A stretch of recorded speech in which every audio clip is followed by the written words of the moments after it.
네, 1월 18일 화요일입니다. 누가복음 5장 22절에서 26절까지의 말씀 우리가 오늘도 살펴보도록 하겠습니다. 잠시 기도하겠습니다. 하나님 감사합니다. 오늘도 우리 아이들과 살아계신 하나님의 말씀을 이렇게 살펴보고자 합니다. 하나님, 이 말씀이 우리 아이들의 마음 가운데 깊이 새겨지는 놀라운 은혜의 시간 되게 하여 주시옵소서. 예수님의 이름으로 기도드립니다. 아멘. 우리 같이 누가복음 5장 22절에서 26절까지의 말씀을 한번 읽어보도록 하겠습니다. 22절입니다. 예수께서는 그들의 생각을 다 알고 말씀하셨습니다. 너희는 왜 그런 생각을 마음에 품느냐? 내가 죄를 용서받았다 하는 말과 일어나 걸어라 하는 말 중 어느 것이 더 쉽겠느냐? 너희들은 인자가 땅에서 죄를 용서하는 권세를 가지고 있음을 알아야 한다. 예수께서 중풍 환자에게 말씀하셨습니다. 내가 네게 말한다. 일어나 내 침상을 가지고 집으로 가거라. 그러자 곧 그는 사람들 앞에서 일어나 자기가 누웠던 침상을 들고 하나님을 찬양하며 자기 집으로 돌아갔습니다. 사람들은 모두 놀라며 하나님을 찬양했고 두려움으로 가득 차 말했습니다. 오늘 우리가 놀라운 일을 보았다. 한 번 더 읽어보겠습니다. 예수께서는 그들의 생각을 다 알고 말씀하셨습니다. 너희는 왜 그런 생각을 마음에 품느냐? 내가 죄를 용서받았다 하는 말과 일어나 걸어라 하는 말 중 어느 것이 더 쉽겠느냐? 너희들은 인자가 땅에서 죄를 용서하는 권세를 가지고 있음을 알아야 한다. 예수께서 중풍 환자에게 말씀하셨습니다. 내가 네게 말한다. 일어나 내 침상을 가지고 집으로 가거라. 그러자 곧 그는 사람들 앞에서 일어나 자기가 누웠던 침상을 들고 하나님을 찬양하며 자기 집으로 돌아갔습니다. 사람들은 모두 놀라며 하나님을 찬양했고 두려움으로 가득 차 말했습니다. 오늘 우리가 놀라운 일을 보았다. 마지막으로 읽어보겠습니다. 예수께서는 그들의 생각을 다 알고 말씀하셨습니다. 너희는 왜 그런 생각을 마음에 품느냐? 내가 죄를 용서받았다 하는 말과 일어나 걸어라 하는 말 중 어느 것이 더 쉽겠느냐? 너희들은 인자가 땅에서 죄를 용서하는 권세를 가지고 있음을 알아야 한다. 예수께서 중풍 환자에게 말씀하셨습니다. 내가 네게 말한다. 일어나 내 침상을 가지고 집으로 가거라. 그러자 곧 그는 사람들 앞에서 일어나 자기가 누웠던 침상을 들고 하나님을 찬양하며 자기 집으로 돌아갔습니다. 사람들은 모두 놀라며 하나님을 찬양했고 두려움으로 가득 차 말했습니다. 오늘 우리가 놀라운 일을 보았다. 아멘. 예수님께 오늘 이 본문은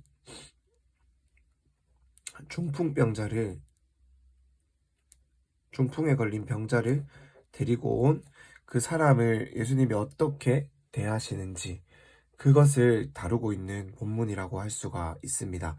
즉 친구들이 이 중풍, 즉 뇌 속에 피가 막혀서 말이나 행동이 자유롭지 못하고 좀 불편한 그 친구를 침대에 메고 예수님께 나와왔습니다. 그래서 예수님께 내 친구를 고쳐주십시오라고 했어요.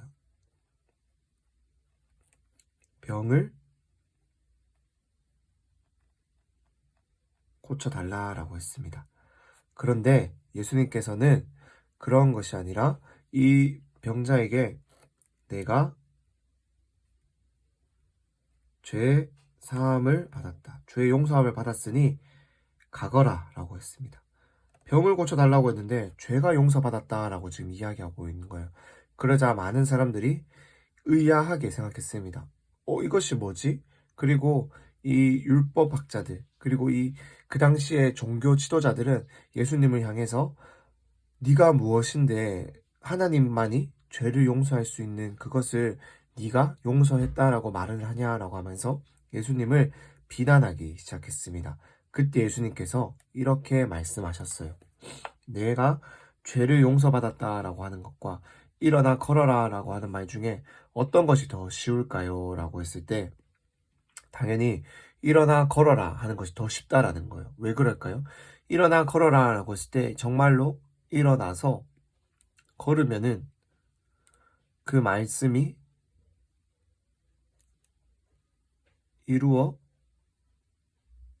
이루어졌다라는 것을 우리가 눈으로 볼 수가 있잖아요.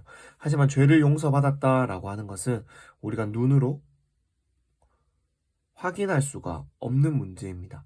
그러니 이것이 정말로 맞는지 아닌지, 하나님만이 할 수 있는 이것을 예수님이 한다라고 해서 정말로 이 사람들이 보고 믿을 수도 없었고 또 인정할 수도 없었던 상황이었다라는 거예요.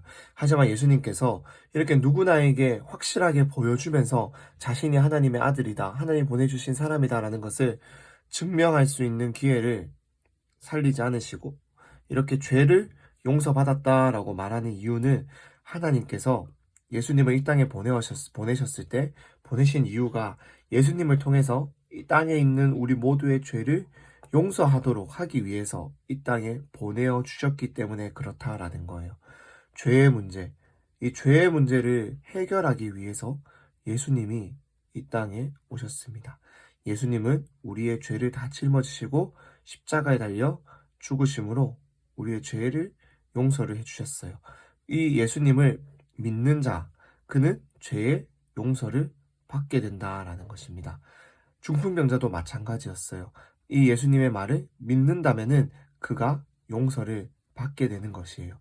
그래서 예수님은 이 눈으로 보이고 어떠한 기적을 보임으로써 하나님의 아들로 왔다라는 것을 강조하고 보여주기보다는 정말로 이 땅에 오신 목적인 죄를 용서하기 위해 이 땅에 오셨다라는 것을 이 사건을 통해서 알려주시기 위해서, 그 사람들이 이해할 수 없고 또 어려울 수 있지만 나는 죄를 용서하기 위해 왔다라는 말을 했다라는 것입니다.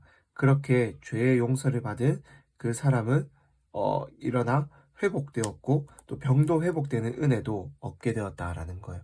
예수님의 말씀을 믿고, 참 그 중풍병자를 침대째로 메어온 친구들이 그 예수님의 말을 믿고 돌아갔을 때 그 믿음의 결과로 병의 치료까지 얻게 되는 은혜를 누리게 되었다라는 것입니다. 그래서 이것을 본 사람들이 하나님을 찬양하고 하나님을 높이고 그랬지만, 또 이 예수님의 말을 믿지 않는 사람들은 예수님을 또 미워하는 일들이 계속해서 일어나게 되었다라는 것입니다. 우리 친구들, 예수님이 오신 진짜 목적을 기억했으면 좋겠습니다. 예수님이 오신 진짜 목적은 우리의 소원을 들어주시기 위함이 아니다라는 거예요. 우리의 죄를 용서해 주시기 위해 우리 예수님은 이 땅에 오셨습니다. 그래서 예수님이 우리를 대신해서 십자가에 달려 죽으심으로 우리를 구원해 주셨다라는 거예요. 이 한 가지 사실. 하지만 이것이 우리에게 너무나도 전부인, 너무나도 귀한 은혜다라는 것을 우리 친구들 꼭 기억할 수 있게 되기를 간절히 소망합니다. 그래서 예수님이 이 땅에 오신 진짜 목적을 기억하고 그 예수님을 사랑하고 높일 수 있는 우리 친구들 다 되기를 간절히 소망합니다. 잠시 기도하겠습니다. 하나님 감사합니다. 은혜를 감사합니다. 우리를 위하여 이 땅에 오셔서 십자가에 달려 죽으시고 우리의 죄의 용서를 위하여 하나님의 아들, 당신의 아들 예수님을 십자가에 내어주신 하나님의 그 크신 사랑과 은혜를 우리가 기억하기를 소망합니다. 하나님, 우리 친구들이 이 땅에 주님이 오신 목적을 바르게 깨닫기를 원합니다. 우리의 소원, 우리의 마음의 어떠한 문제를 해결하기 위해서 오신 분이 아니라 우리의 죄를 용서해 주기 위해서, 죄의 문제를 해결해 주시기 위해서 이 땅에 오셨다라는 그 놀라운 사실을 기억하며 우리 주님 믿고 나아가는 우리 친구들 다 될 수 있도록 하나님 은혜를 더하여 주시옵소서. 예수님의 이름으로 기도드립니다. 아멘.